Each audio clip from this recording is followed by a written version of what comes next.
Mosaic, a daily news program from Link TV, presents a selection of news reports from independent and state-controlled broadcasters from throughout the Middle East.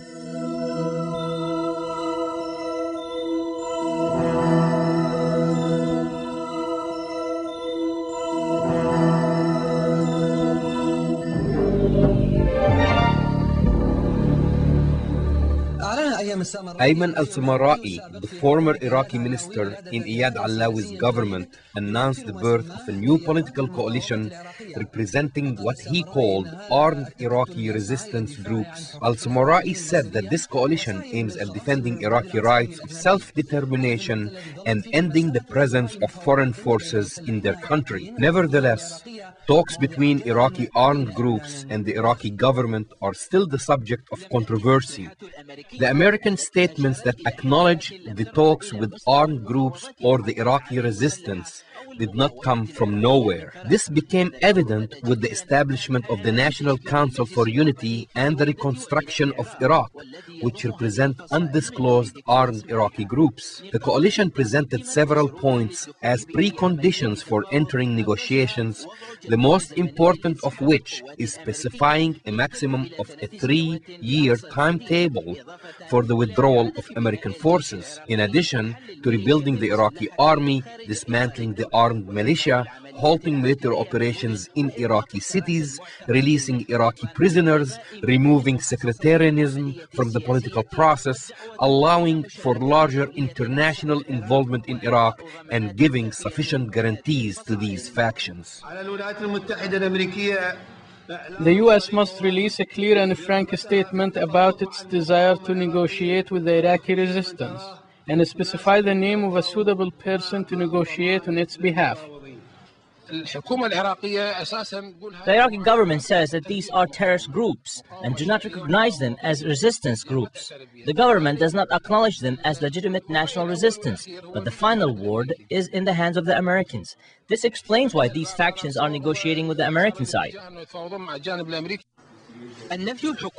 Iraqi officials, the last of whom is Jalal Talibani, continue to deny these negotiations. However, this did not prevent prominent figures, even those who have links to powerful Iraqi policy makers, from expressing their initial agreements to negotiate with armed factions so long as the Iraqi government says the hands of these factions are not stained with Iraqi blood. Meanwhile, other people expressed their concern. In principle, we are not opposed to this dialogue. What is worrisome, even more than these dialogues, is the fact that they are being conducted with the absence of representatives from the Iraqi people and government. Perhaps these negotiations between the American forces and those who call themselves armed rebels are mainly about security issues. Iraqi citizens favor a direct dialogue between the Iraqis themselves to ease the political stalemate and security deterioration, which paves the way for getting out of this endless cycle of frustration that has dominated the situation in Iraq for years. This is a simple matter. Those who claim that they are experienced politicians should not stop short of getting involved in the negotiations with the Iraqis. They should forget about the Americans. They must save the people from this destruction. Until the whole picture becomes clear, the big daily challenges facing the Iraqi people are causing the real crisis. These negotiations come in the framework of American efforts with the objective of reconstructing the Iraqi political scene and removing the obstacles blocking political progress and the possible consequences. Hussein Abdul Wahab, Abu Dhabi Television, Baghdad.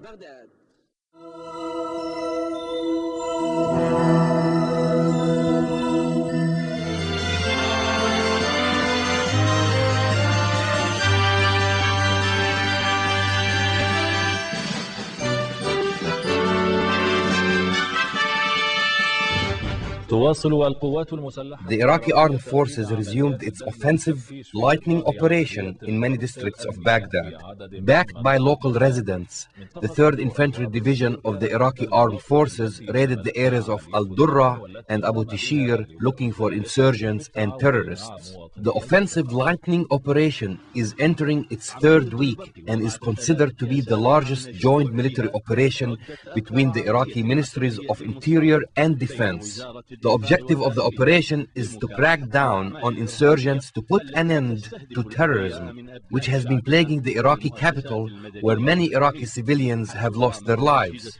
Security officers and members of the Iraqi armed forces were deployed in the entire vicinity of Baghdad.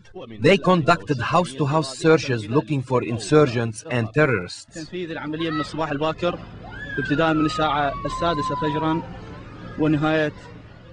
We started the execution of the operation during the early dawn hours at 6, and it will end, God willing, at 6 this evening. The operation includes the distribution of presents to local residents in order to gain their confidence in the new Iraqi government, and also to gain their support for the Iraqi army, who came out in full support to restore peace and stability. We are inviting the Iraqis to cooperate fully with the Iraqi armed forces.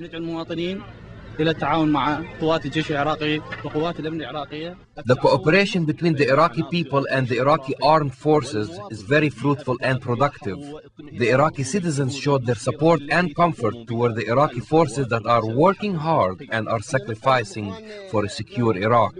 We are indebted and deeply proud of our heroic Iraqi armed forces who are enforcing the law and maintaining the security and peace for all Iraqis. Our area of Abu Tishir is now totally secure. We voice our appreciation and express our gratitude to the Iraqi armed forces today. Thank God, you did very well, and we are supporting and standing behind you. Whatever the terrorists do to escalate their criminal activities and to spread fear among people, there is a great force waiting for them who will successfully defeat them and send them back to their holes disappointed. The lightning operation began to see positive and productive results as security and peace is seen in the streets of Baghdad.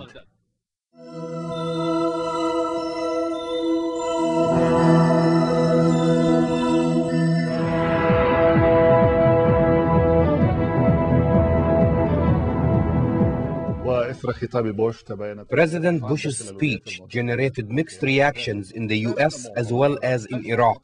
However, most people rejected his attempt to link the war against Iraq with what his administration calls the global war on terrorism. Reaction to President Bush's speech regarding the US military presence in Iraq and his rejection of a timetable for withdrawal were mixed. Some were supportive and others were skeptical. However, his justification for the invasion of Iraq was met with total rejection, whether in Iraq, the US, or anywhere else in between. The British Times said that Bush prepared the American public for additional bloodshed in these difficult times in Iraq. The New York Times, one of the most prominent American newspapers, wrote that Bush was not as forthcoming as he should have been, and that he shouldn't have tried to link the war on Iraq with the events of September 11th again. Reactions among large segments of the American population were also in line with these opinions, indicating that the Bush administration has other intentions behind the war in Iraq, such as advancing America's hegemonic agenda at a time when the American public needs a change in the US internal and international policies. I think we should reevaluate the whole thing. I think our motives are completely based on oil interests and trying to make our country stronger at the expense of their country, and I don't think that's right. It is not his blood that is being shed, and that's why he thinks the situation requires such a sacrifice. Yes, I don't agree with him completely. Many souls have been lost. Even if the war is over, people are dying there every day. It's ridiculous to me. We're not fighting for our freedom. I mean, yeah, on 9/11, it was a very... We are not fighting for freedom. Yeah, 9/11 was a tragic incident, but I do not think that by taking the war to Iraq, we will have a better opportunity of winning the war on terrorism. What we need to do is to strengthen our homeland security and stop worrying about what takes place in other countries. stop worrying about what's going on in other countries. I believe withdrawal is the best thing to do because we have many things to worry about in the United States. We need all the money here. Similar to what some Americans are saying, some Iraqis also say that foreign forces must stay in Iraq for security reasons until the Iraqis build their own security force. However, the majority of the surveyed Iraqis believe that the Iraqi people are capable of protecting themselves. What concerns the Iraqis is the bad situation they are living in under the occupation, not speeches. I do not believe the Iraqi people are concerned with these speeches. They're concerned with their daily problems and solving these problems. The American President, George Bush, has no legal or political right to maintain the presence of American forces in Iraq by refusing to specify a timetable for their withdrawal. The Iraqi people exclusively have that right, and the elected Iraqi National Assembly has the final word on the issue. Bush's refusal to specify a timetable for the withdrawal of American forces doesn't help the Iraqis. Rather, it increases the deterioration of the security situation. It appears that the American president has failed to justify his policies and his war in Iraq. About 60% of Americans want partial or total withdrawal. This percentage will increase in the future and will put more pressure on Bush's policies. It is still unknown what plans the American administration has to contain the situation and change the course of action.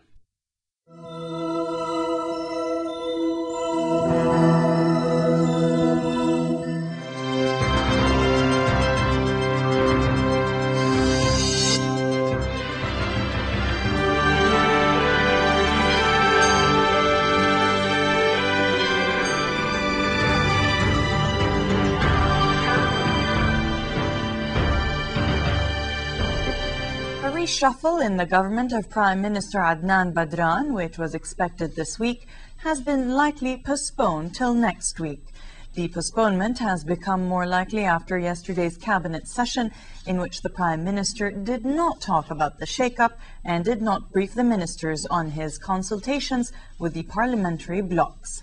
Expectations of a reshuffle this week have diminished further, as the ministers have not tendered their resignations yet to allow the Prime Minister to carry out the reshuffle.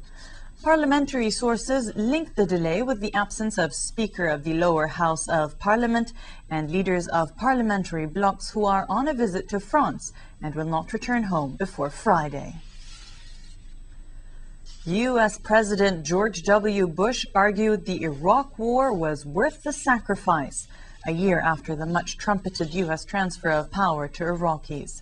In an address that sought to connect Iraq's violent insurgency to Osama bin Laden and the attacks of September 11, 2001, U.S. President George W. Bush acknowledged American doubts about his Iraq strategy, but argued that his country's military campaign was vital to the U.S. security and the future of the Middle East. The work in Iraq is difficult, and it is dangerous. Like most Americans, I see the images of violence and bloodshed.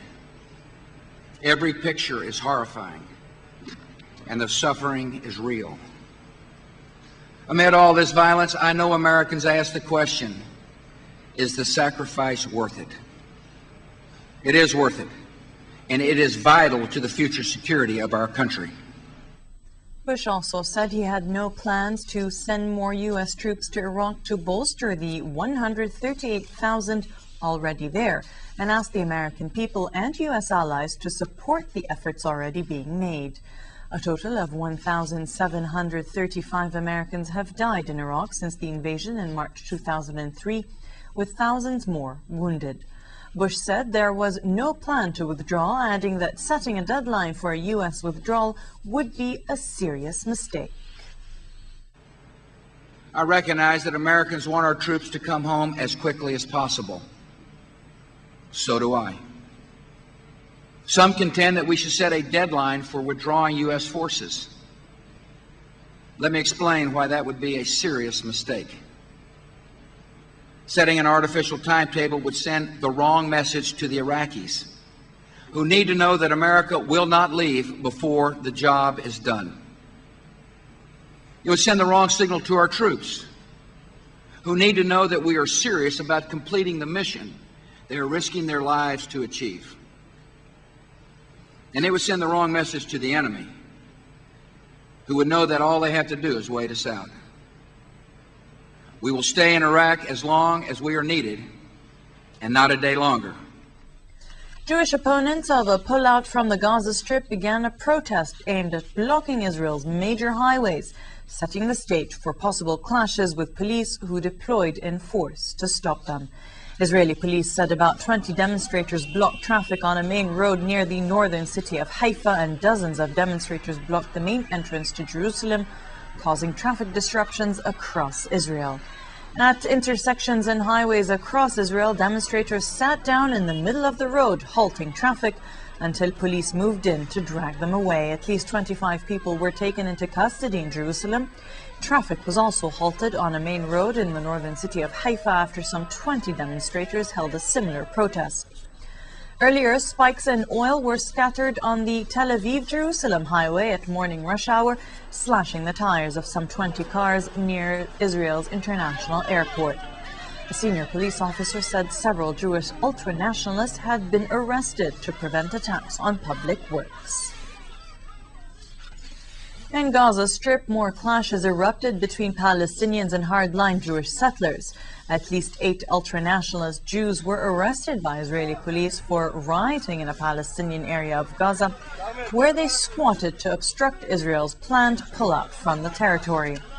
Soldiers dragged the protesters out of an empty 3-story house they had occupied since Monday in Al-Mawasi, a Palestinian enclave adjacent to the Gush Qatif settlement block in Gaza. The raid prompted a stone-throwing clash between the Jewish nationalists and Palestinian onlookers. One settler, a Palestinian, and a soldier were injured. Israeli soldiers fired warning shots in the air to quell the disturbance in Jerusalem. Israeli Prime Minister Ariel Sharon described far-right foes of his withdrawal plan as groups of thugs and said they would not be allowed to bring the country down.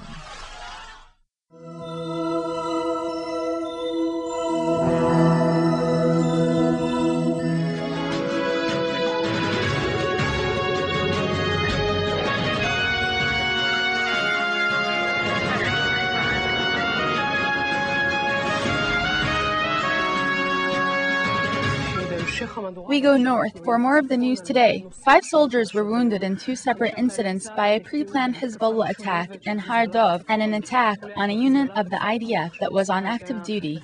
There at the same time, they attacked bunkers of the Israeli army, which responded by striking Hezbollah positions by plane. This is the report of Menhem Horowitz. For weeks, there was total quiet in the north. At 5 o'clock this evening, Hezbollah opened fire. This was a combined attack with mortar shells and rockets fired at Israeli positions.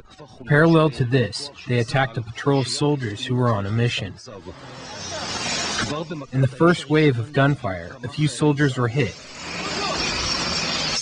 and the army reacted immediately with cannons shooting back at the source of gunfire.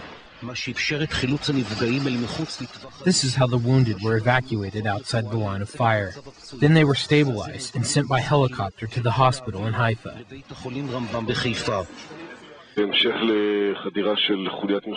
At 4:30, activity started with the incursion of a Hezbollah unit.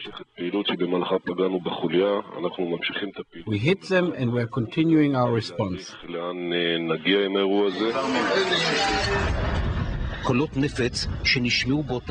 The sound of large guns frightened many in Kiryat Shimona, and they opened shelters in some buildings. Only later it became clear that a helicopter on the way to Lebanon dropped a bomb by mistake, which caused fire in a distant field.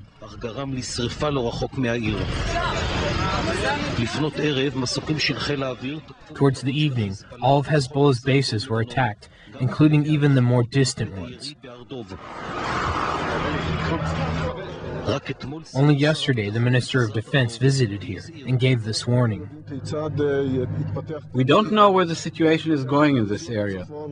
The soldiers should be on alert all the time. Hezbollah said that this was a reaction to Israel's incursion on the border.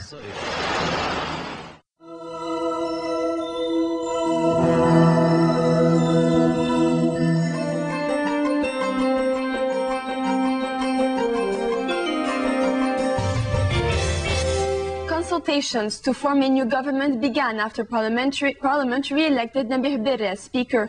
MP Farid Makari was elected Deputy Speaker the first time in 30 years. The post did not go to an ally of Syria. It was also the first elections in 3 decades without direct Syrian intervention. There was a tragic end to the day yesterday when 3 people were killed in celebratory gunfire, which began across southern Lebanon and Beirut's southern suburb as soon as Berri was declared Speaker.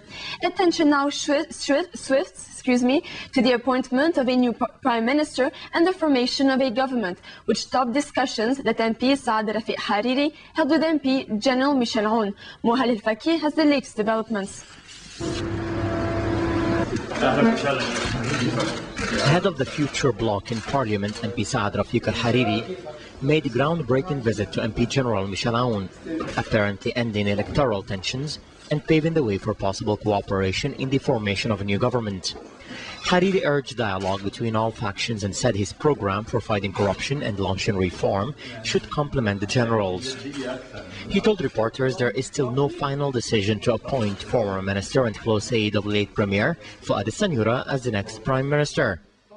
He said the new government has major tasks to tackle, both domestically and in the face of international decisions, in reference to UN Security Council Resolution 1559, which demands Hezbollah's disarmament.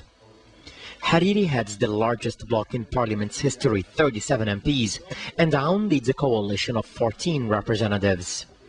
The general said discussions were friendly and frank, adding all obstacles are surmountable.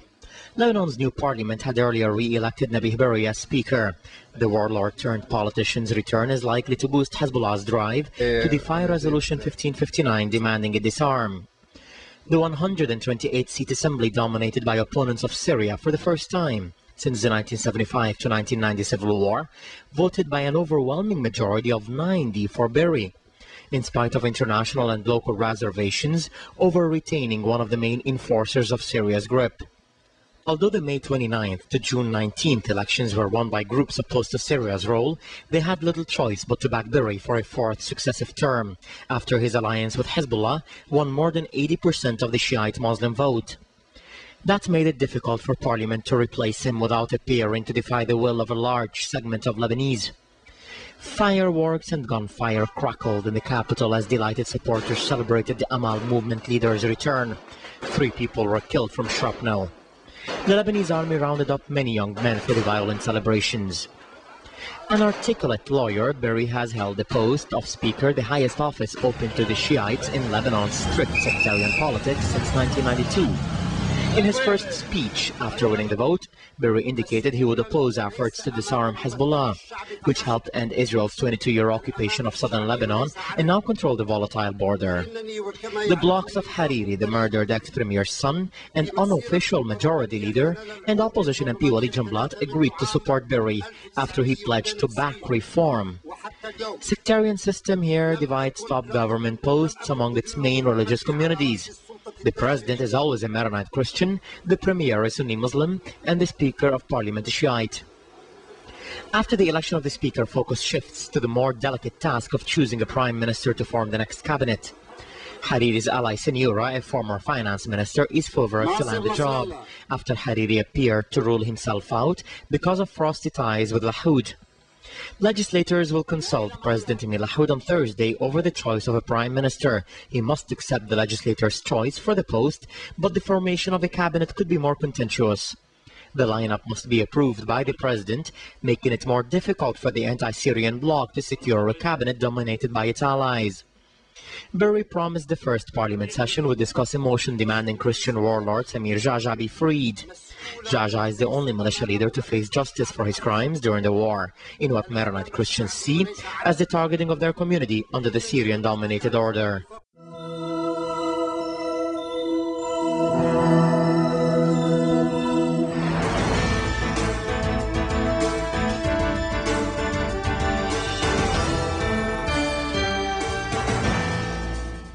The American military spokesman, Colonel James Yons, in Afghanistan, confirmed the downing of one United States helicopter in eastern Afghanistan yesterday.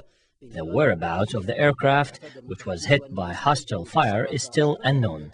The fate of the 17 American servicemen aboard is also unclear. A new setback for the American military in Afghanistan as the army spokesman held a press conference in Kabul. A helicopter was shot down after being hit by hostile fire. The fate of the 17 American servicemen aboard the military aircraft is unclear. Coalition and Afghani forces moved quickly to secure the area by stopping people from entering or exiting the scene of the crash. Despite this attack, the spokesman vowed that the United States would continue the war against Al-Qaeda and the war on terrorism. Operation Red Wing will continue here in Kunar province until the defeat of Al-Qaeda becomes imminent. The Chinook military helicopter was shot down by hostile fire in a province of eastern Kunar. It was participating in a military mission called Operation Red Wing against Al-Qaeda and Taliban fighters in eastern Afghanistan. Al-Qaeda spokesman claimed responsibility for shooting down the military helicopter by allegedly using new anti-craft launchers. This is the second downing incident in less than 3 months, where Chinook aircrafts have been shot down in Afghanistan. In the first incident, a storm caused the crash of the aircraft, where 15 American servicemen were killed. The Egyptian Criminal Court postponed the preliminary hearing of the Egyptian presidential candidate Ayman Noor until next Thursday. Mr. Noor has been charged with forgery and fraud for providing documents with forged seals and signatures to apply for a license to establish his opposition party, the Party of Tomorrow. Tensions were running high in the area surrounding the building of the Egyptian Criminal Court, where the leader of the opposition party and presidential candidate Ayman Noor is being indicted for fraud and forgery. It seemed that Noor, who is the leader of the Party of Tomorrow and a member of the Egyptian parliament, exploited his arrest to promote his presidential campaign. He and 6 others are being tried for fraud and forgery, for faking legal documents and forging power of attorney documents for non-existing founders of the Party of Tomorrow. Some legal sources cited that the investigation disclosed 1,500 forged power of attorney documents, which were presented to the Party Affairs Committee by Noor himself to establish his own opposition party. 4 of the indicted men confessed that their power of attorney documents were forged. However, Noor denied such allegations, claiming that those 4 men are federal agents working for the interests of the Egyptian government. It is obvious that they are trying to deface my reputation and character. I hereby declare that I am still running in the presidential elections, and I tell the president from this cage that I will defeat him in the upcoming election.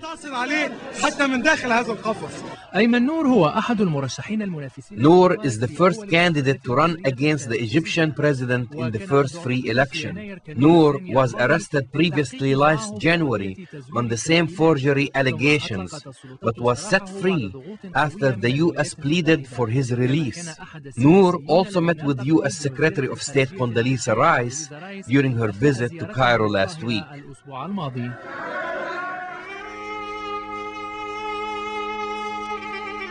The views expressed on Mosaic are not those of Link TV or its sponsors, but of the broadcasters themselves. Mosaic is made possible by a grant from the John S. and James L. Knight Foundation, which promotes journalism excellence worldwide and invests in the vitality of 26 U.S. communities, and the William and Flora Hewlett Foundation. Additional support is provided by the Firedoll Foundation and Henry and Virgilia Dakin.